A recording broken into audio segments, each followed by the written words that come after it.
At the top for us tonight, a game room bust on the city south side, drawing a large law enforcement presence to the Lucky Corner off of South Staple Street tonight, which, as we learned, was found to have been operating without a permit. Yeah, the raid serving as another example of the effectiveness of the game room ordinance that was enacted a few years ago to help tighten restrictions on game rooms.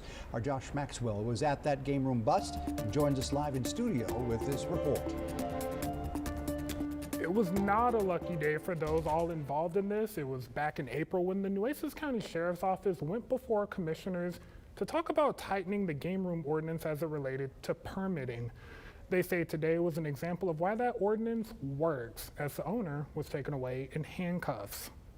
This is a game room that's been in operation for quite a while. They have never filed a permit. David Cook, Chief Deputy for the Nueces County Sheriff's Office, detailing the primary reason he and multiple lawmen were at the Lucky Corner off South Staple Street Tuesday evening. They act as if they don't need to be responsible and they don't need to obey the laws, but we'll continue to do what we need to do. Around 75 to 80 machines were inside the game room, along with some 50 patrons, which is where we found this man we'll call Eddie, who was inside the game room during the raid.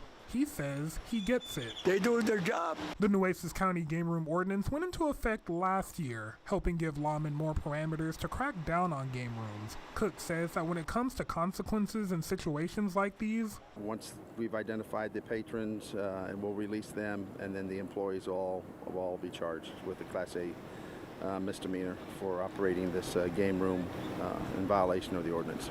But as for Eddie and his wife, it's more about just being able to get out of the house. We're doing our best that we can, to keep going. Because if we stay in the house, we won't be able to walk. Josh Maxwell, 3 News.